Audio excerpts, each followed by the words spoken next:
Assalamu alaikum wa rahmatullahi ta'ala barakatuhu. Barkanmu da yau, barkanmu da sake saduwa tare da ku a daidai wannan lokaci.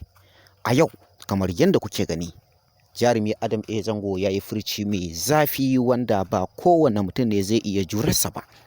Inda wasu suka ce ya yi mummunan zagi wanda zagin ba girmansa ba ne kuma ba ɗabi'arsa ba ce, bugu da ƙari ba halinsa ba ne, domin zagi ya riga ya yi tsamari inda har da malamai sai da suka ɗan tattaɓa tsokaci akan hakan.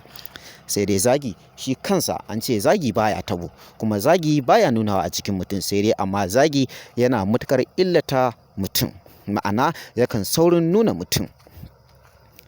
Sai dai shi kansa babban mawaƙi Nura M Ino da kuma ayarin malamai da kuma ayarin jaruman Kannywood su kansu sun yi kokari sun zauna, domin wannan abu idan ba yi kokari an dakatar da shi ba, abun zai matukar tsamari kuma abun zai matukar cin tuwo a kwarya.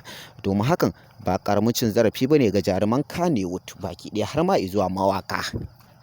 Sai dai kafin nan bari mu zagaya bangaren talallukan mu.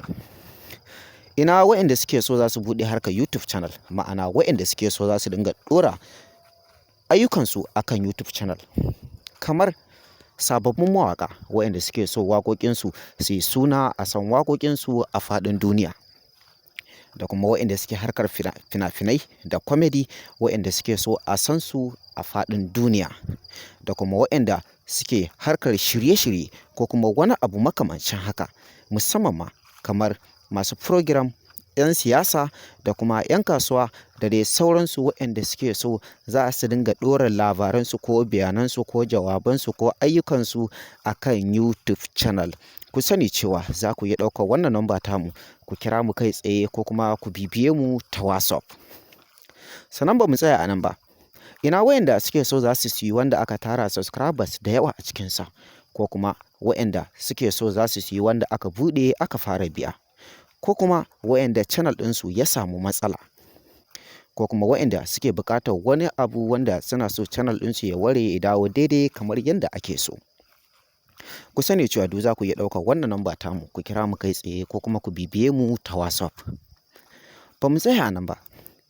Ina 'yan kasuwa waɗanda suke so za a tallata musu hajojinsu a ɓangaren social media, kamar waɗanda suke harkar kasuwanci, waɗanda suke so a san inda suke kasuwanci, da kuma waɗanda suke harkar magunguna da dai sauransu, waɗanda suke so za a je gurinsu ko kuma a zo ko kuma su zo inda ake so su zo, ko kuma waɗanda suke so za a bayyana ayyukansu kai tsaye, kamar 'yan kasuwa da masu magunguna da kuma 'yan siyasa da kuma wasu ma'aikata wanda suke so za a bayyana musu manufarsu a harkar social media.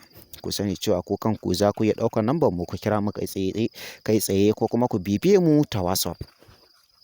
Ba mu tsaya a nan ba. Ina waɗanda suke so za a yi musu waƙar aure, wato waƙar biki, ko kuma waƙar siyasa, ko kuma waƙar sarauta, ko kuma za a waƙe ma wani ko wata ta soyayya ko kuma ba ta soyayya ba. Ku sani cewa ku kanku za ku iya kiran mu kai tsaye ko kuma ku bibiye mu ta WhatsApp. Bari mu dawo ainihin abin da ya ajiye mu dangane da Adam A. Zango, kamar abubuwan da ake cewa ya furta ko kuma ake zargin ya furta su, inda wasu su kansu waɗanda suke yamaɗi da akan hakan ba su da tabbas, ba su da garanti, kuma ba su da wata majiya ko wata mafita ko kuma wata makama mai ƙarfi dangane da hakan. Sai dai tabbas suna ta furta hakan ne domin suna ganin cewa hakan kamar mai yiwuwa ne. Jarumi Adam A. Zango babban jarumi ne wanda ya shahara a faɗin duniya, wanda sunansa ya zagaya ko'ina a faɗin arewacin Najeriya, kuma mu ce Najeriya baki ɗaya har ma ƙasashen ƙetare.